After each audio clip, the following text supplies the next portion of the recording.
Life has a way of slowly unfolding. Sometimes it happens so gradually that you don't even notice, but minute by minute, one day leads to the next and brings you to where you are right now. I'm JJ Heller, and this is Instrumental, a show about the big and small moments that shape our lives. Big love happens in the small moments. Big love happens in the small moments.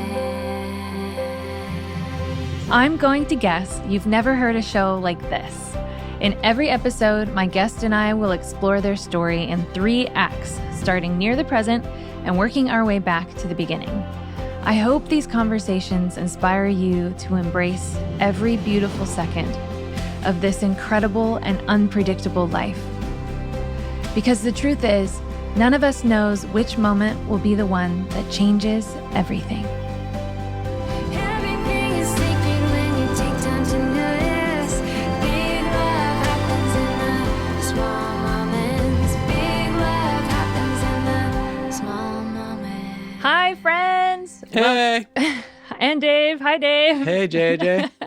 Welcome to episode 1 of my brand new podcast. I'm super excited for you to hear stories from all the guests this season, told in a way you've never heard them before. In future episodes, my husband Dave and I'm Dave. Hi, Dave. Hey. We'll be interviewing the guests together, but I realize that some of you may not be familiar with my story. So before we start interviewing other friends, I wanted you to get to know me. So that means that this show is going to be a little different since it's just Dave and me talking I'm Dave. about the key instrumental moments of my career. So it's all about you, huh? Yeah. Okay. Well, and then future episodes, you and I will interview the guests Right. together. I got it. Okay. So here we go. Act 3, I'm not cool. I've encountered plenty of failure in my life, and while it hurts in the moment, it's often the springboard I need to send me in a new and better direction. When I look back at my own story, I can see a clear pattern of difficulty or discouragement, often closely followed by significant breakthrough. The joy, creative freedom, and meaning I now find in my career definitely wouldn't have been possible if it weren't for one specific disappointment in 2015 that forced me to redefine what a successful music career looks like. You and I had dabbled in pop music to try to see if we could get a song on the radio, if that's what people wanted to hear from us. And we were really cool 35-year-olds. Yeah, so cool. We knew what was going on in pop music. Yeah. Yeah, we weren't even cool when we were young. Not really. But I feel like we kind of had to try. We had to get it out of our system. And so we were swinging for the fences with Sound of a Living Heart, just going all in with pop music. And we put together this big promotional campaign. We made a bunch of music videos. We made a bunch of lyric videos. We hired 2 radio promoters. We pitched multiple singles from the record. And nothing really landed. No, which at the time felt pretty bad because... Really? But we were so cool.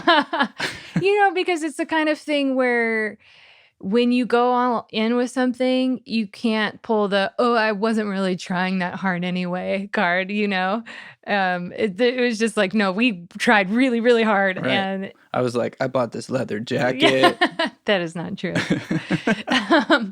But yeah. That's what the cool kids wear, right? Leather Leather jackets. And the light up shoes. I think you've got your finger on the pulse. So it was really discouraging at the time, but I'm so thankful for it now because we kind of had to try just to see, or else we always would have wondered. Yeah. Could we have made a really good pop record? And now we know. Could we have been cool? The answer definitively is no. No, we could not.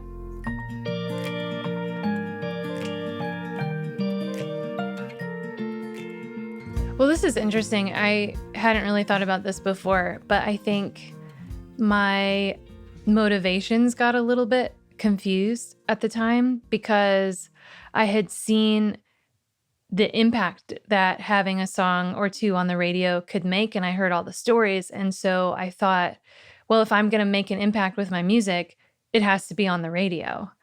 And so I kept chasing that and trying to force it and trying to write a song that would impress the person who chooses the songs for the radio station.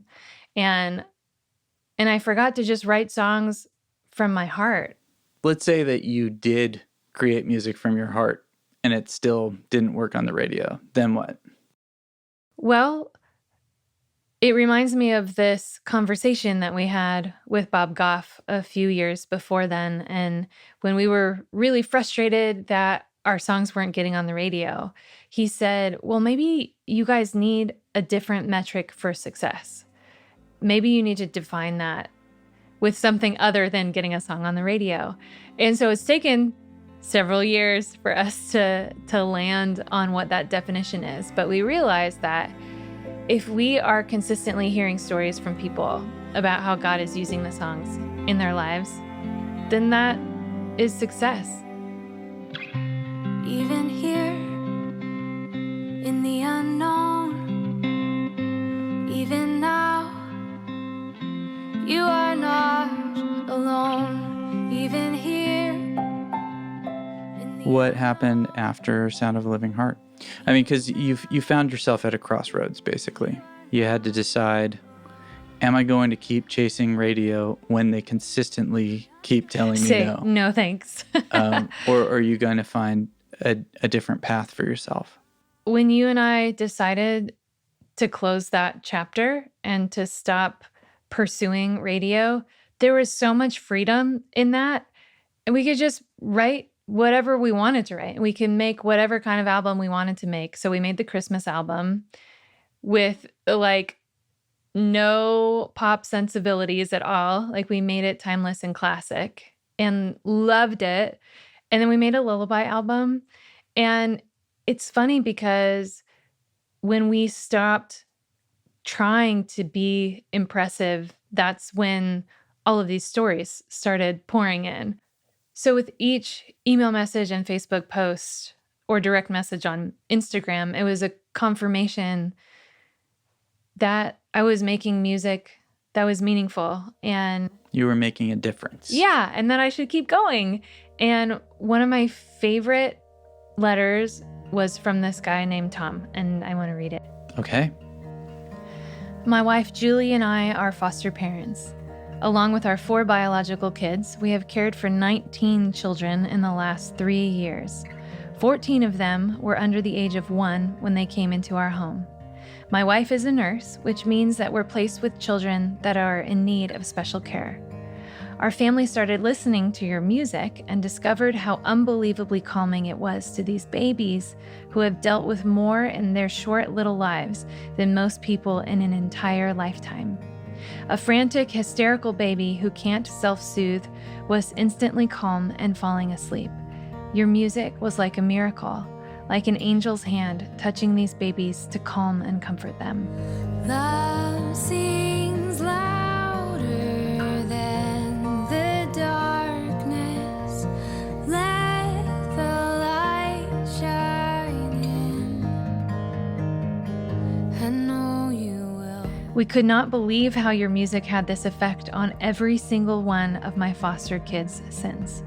Every single one. From the 6-month-old who was born with 5 illegal drugs in her body, to the 4-month-old who had a stroke, was in the hospital for a month, forgot what human touch was, and could not suck on a bottle or pacifier. This effect never happened with any other music we have played. Julie and I believe that God was providing healing for these babies through your music. Now every night, I Dream of You puts my babies to sleep and plays all through the night. As I sit here in my kitchen writing this, I hear your music playing in 3 different rooms, each of my babies peacefully sleeping with your music. Sincerely, Tom and Julie. That's really incredible. Yeah. Oh my goodness. What does that make you feel?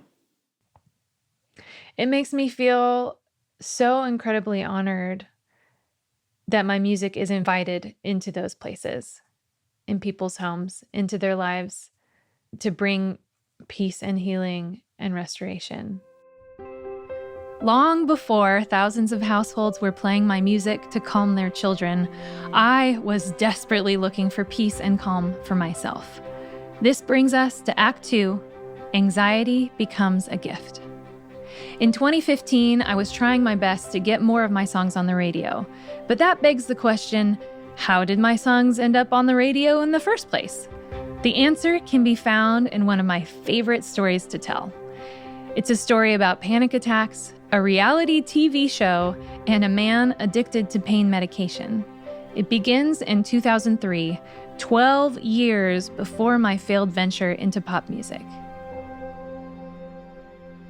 It feels like a lot of your story hinges on your experience with anxiety and feelings of fear, and then trying to describe those feelings and encourage yourself or your audience who's experiencing those feelings as well. When did you start to recognize panic in your life? The symptoms started showing up when we got engaged. And Oh, yay. well, now that I've learned more about it, it's very common for people in their 20s who are experiencing massive life changes because your whole life is being disrupted. And panic and anxiety is kind of just your body raising a red flag and saying, hey, you need to address this. Lots of things are happening and I can't handle it anymore. So you need to work it out.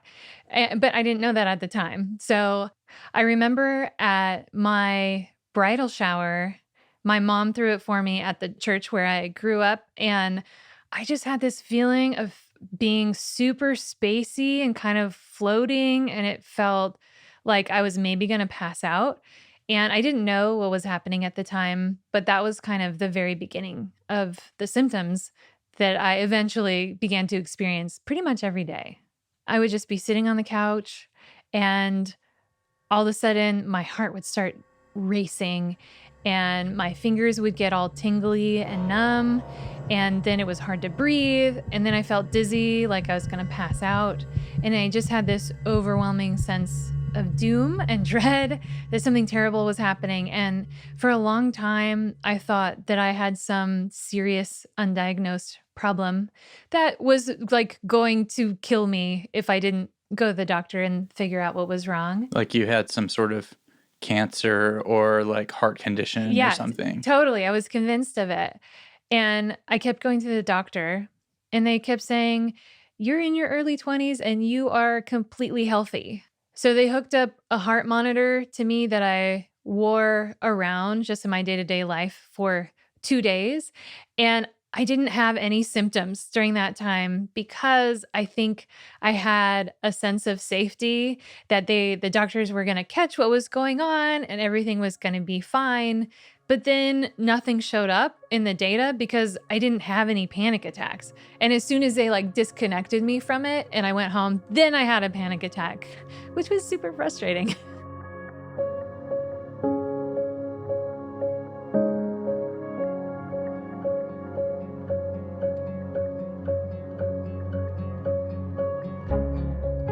My triggers were feeling hot and like there was no escape from it. And also like medical scenes / violence would just kind of really set me panicking.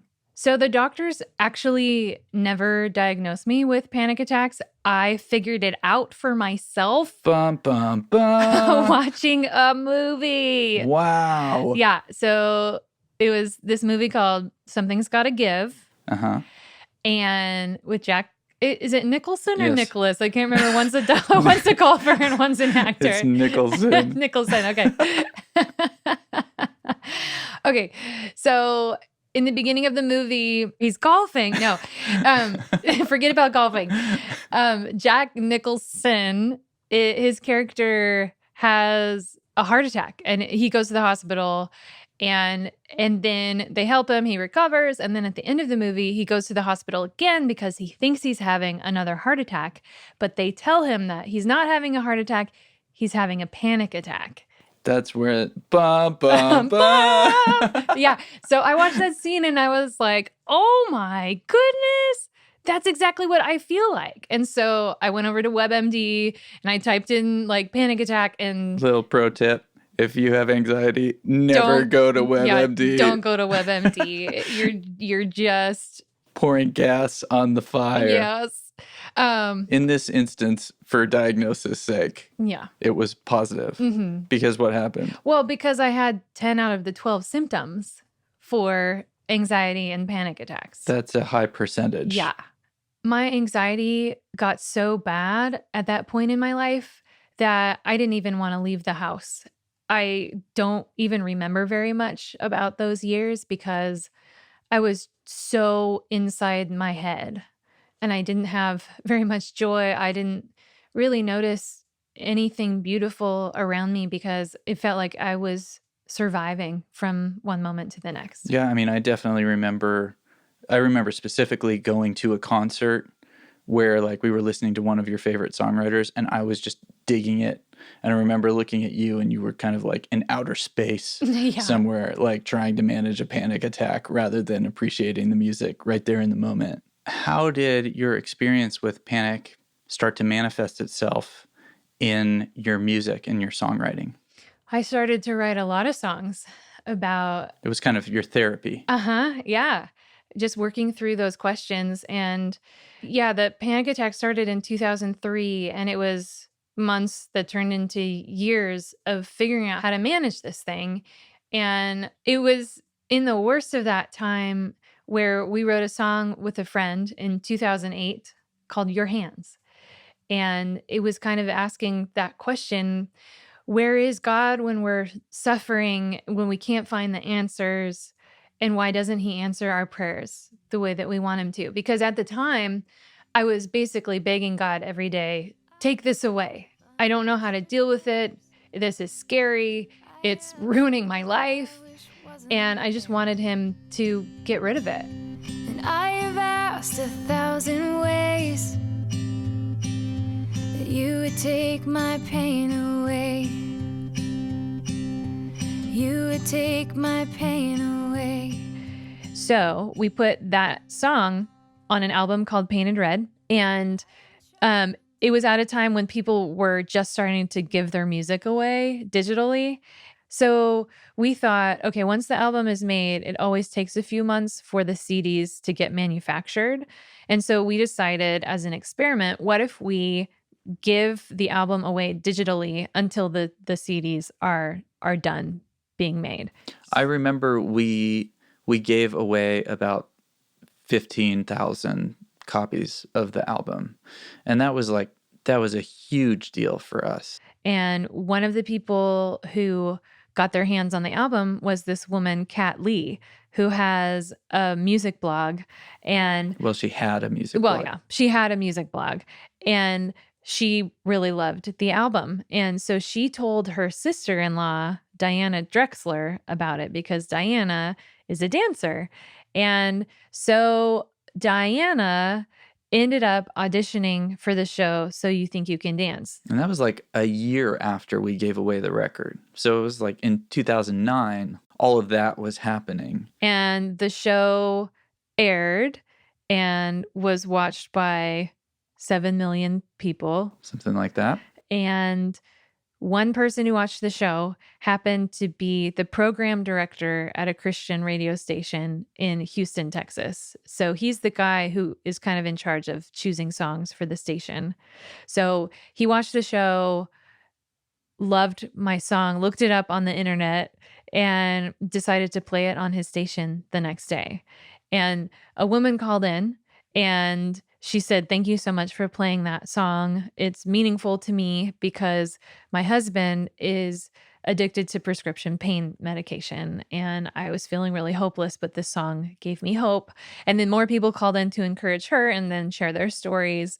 And then it was just this snowball effect where... Well, yeah, the station would play that caller's story, and it was just this kind of organic thing that very rarely happens in radio. Yeah. And so every time they played the song, more and more people would call in or email. And at the end of the week, they decided to add the song to their regular rotation of songs. And so we got a phone call, and this man, John, called Dave and said, "Hey, just wanted to let you know that we have decided to add your song to medium rotation at our station." And we said, "Yay! What is medium rotation?" When my world is shaking, heaven stands. When my heart is breaking, I never leave your hands. And because he was so connected in that world, he posted a blog post to like an online forum for all of these radio stations all over the country. And he said, "Hey, I found this song by this artist, JJ Heller. It's called Your Hands. And my listeners are responding really, really well to it." And before long, stations all over the country had added Your Hands to their playlist. It was insane because that never happens, just for a program director to discover a song and then play it on their station. That whole thing unfolded. It was totally unexpected. And hearing all of the stories from people all over the country reminded me of the place that I was in when that song was written, when I was feeling desperate and alone and scared and upset that God wasn't answering my prayers. And I can see now that He was somehow able to take my pain and turn it into a song and then use it in the lives of hundreds of thousands of people, most of whom I've never even met. And it feels so redemptive to me. And I think something else really amazing that came from the whole experience was every time we would sing that song live at a show, I would introduce it. I would talk about where the song came from. I would talk about my experience with panic attacks. And every time I talked about it, it kind of took some of the power out of it. Like, I mean, that's one thing that I've learned about panic and anxiety is the more you talk about it, the less of a hold it has on you, because there's this kind of feeling of shame surrounding it. And when you bring it out into the light, that's when you start experiencing healing. So it was healing for me to talk about it. But then without fail, every single time somebody would come up to me after the show and they would say, "Thank you for talking about your anxiety, because I struggle with that too. And I thought that I was the only one." So we both walked away from that experience feeling less alone. If it weren't for the song Your Hands, it's very possible that you wouldn't be listening to this podcast right now. It's the song that gave me a national platform and a career I never would have imagined. But then again, there are a lot of things that I thought could never happen. This brings us all the way back in time to Act 1, the beginning. In this final act, you're about to hear how the death of a dream, the other side of the world, and a song from Sister Act 2 sent me down a path I wasn't even looking for. These brief instrumental moments over 20 years ago in the summer of 1999 changed the course of my life forever. I really loved sports, and that was kind of my thing. That's what I was known for. I played basketball, softball, and volleyball. I was also in a vocal ensemble, but I never got very many solos. So I figured I would just concentrate on sports, even though I always really liked music. It just wasn't a part of your identity. Yeah, I experienced more success in sports. So basketball actually was my favorite. And I had a dream to play basketball in college. And I'm only 5'5", so it meant that I really had to concentrate on my shooting if I was going to have any hope of playing college basketball. And so I worked hard on it. And lucky for me, my dad is a basketball coach. And so every Sunday night, I think from junior high through high school, he would take me to the gym at school and he would rebound for me and I would just shoot 3-pointers over and over and over until I got really good at it. And by my senior year of high school, I was voted the most valuable player in my whole league. And that was a huge achievement for me because it meant that I would most likely get to play basketball when I got to college. I ended up going to a little Christian college in Redding, California called Simpson. And I was recruited basically to be a 3-point shooter. And I got there and all of a sudden I couldn't make a basket if my life depended on it. And I had all of these high hopes of being a really key player on the team. And what I realized was college was a totally different level than high school. And the practices were intense and we had to travel every weekend. And it just wasn't what I thought it would be. How was your social life during that time? Oh, it was so bad. I just felt really lonely and out of place. And on top of that, I was doing terribly at basketball. And even that big part of my identity wasn't really coming through for me. And by the end of the season, I decided that I wasn't going to play basketball anymore. And then I felt really lost because that had been the goal on the horizon for over half of my life. Wow. So you had to kind of reinvent yourself. Yeah, I did. And it was at that time that I signed up to go on a missions trip with my school. Every summer, the school would send out teams all over the world, basically. And I signed up to go to Canada and teach drama camps. But all of the doors closed for that. And all of a sudden, I showed up for a meeting and my team leader said, "So we're not going to Canada anymore. I think that we need to go to Kenya." And How did that happen? I don't even know. It's like, let's go to the other side of the planet.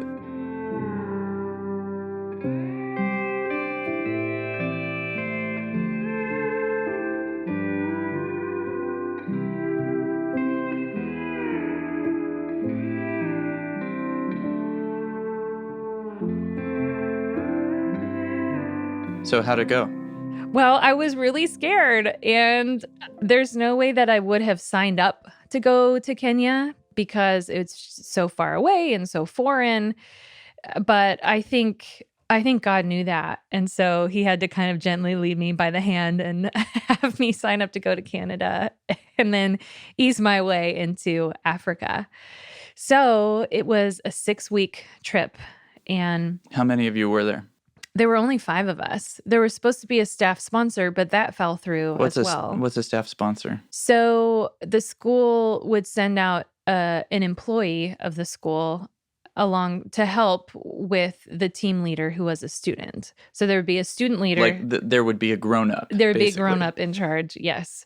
But she couldn't make it. And so my friend Sarah, a junior in college, led this team. I got 2 years of life on all of you freshmen. I can take this. So we flew into Nairobi and then we drove to Mombasa, which is right by the coast. And we stayed in Mombasa for the first 2 weeks. What was your impression of Kenya? Oh, it was overwhelming. It was really, really beautiful and just so different from anything that I had ever experienced. Just the sights and the sounds and the bugs. The bugs were enormous. Like all of them? Well, not all of them, but a significant number. Like snails almost as big as my foot, just crawling along the road. I know. It was also my first time experiencing what it felt like to be a minority. And that was really eye-opening for me. So the middle 2 weeks, we stayed in the bush in Africa, which is kind of like the wilderness. There was no electricity, no running water. People lived in huts and basically farmed their own food. There weren't any stores. And while we were there, I learned how to play the guitar. and wrote my first song with the two other girls who were on the trip with me. And How did that feel? it was kind of a light bulb moment for me because I had always loved creative writing and poetry, and I'd always loved music. And it was kind of the combination of both, of being creative while singing and making music. And so I loved it. And so that was a significant moment. And then also there was this other time where it was my turn to wash dishes. And because there wasn't any running water, the two guys on the trip had to go get water from the well, and then they would pour it into a bowl with dish soap, and then there would be another bowl with water and no dish soap. And by the end, both bowls, like the water was like brown and sludgy. And I know. And there were big bugs crawling around.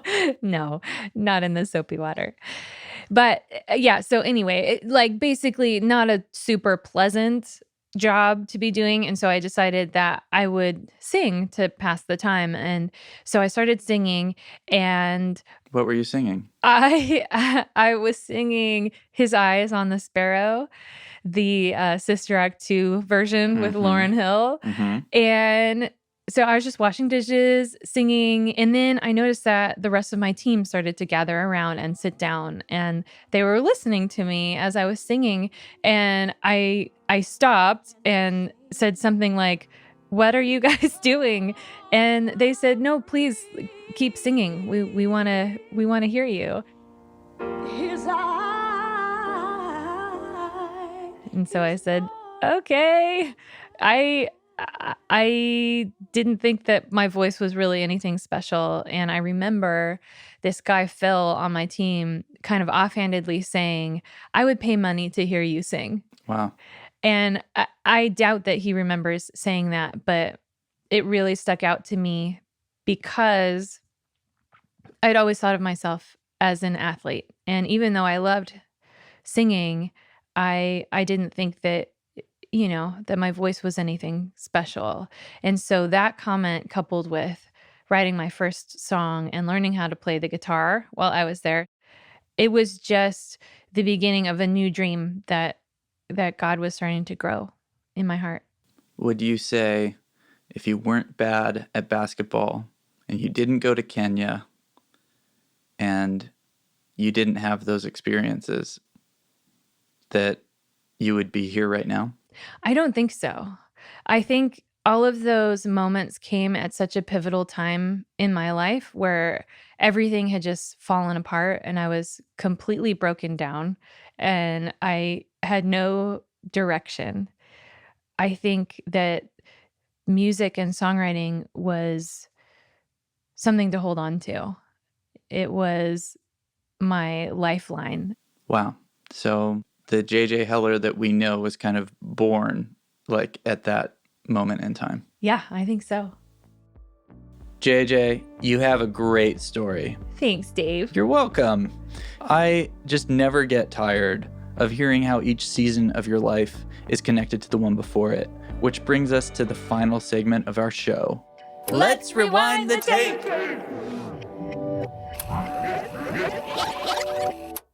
You ready for this? Yes. The most creative season of my life wouldn't have happened if it weren't for the failure of a pop record in 2015. But you only tried to make that record because you previously had songs on the radio. Because a girl danced to my music on national television. Using a song based on your struggle with panic attacks. Which never would have been written if it weren't for the death of my basketball career. And a canceled trip to Canada that landed you in Kenya. Where I wrote my first song. So everybody, you just heard the first episode of JJ's new podcast. Yay! And that's the idea. We're going to start somewhere towards the end, work our way back to the beginning every time. It's going to be amazing every single time. That's right, Dave. I hope this conversation has been an encouraging reminder that there is redemption for failure, and every single moment in your life matters. because without those moments, you wouldn't be who you are today. We have 11 more episodes lined up for you this season, and I know it's really hard to wait. So if you want to keep listening, there are actually 2 more episodes available right now. Hooray! It's kind of like a present. Yeah.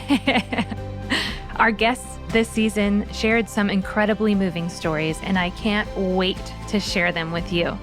Go ahead and subscribe to be among the first to hear each new episode every Monday, wherever you get your podcasts. Also, if you enjoyed the show, please tell a friend or 2 about it.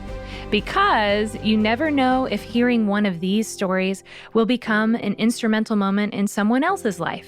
Lastly, we'd love to hear what you think, so please leave a review. Your feedback will help us make the show better. This episode of Instrumental was produced by me, JJ Heller. And me, Dave Heller. Our theme music is my song, Big Love, Small Moments. To find out more about me, listen to more of my songs, or watch my music videos, please visit jjheller.com. That's 2 letter J's, HELLER.com.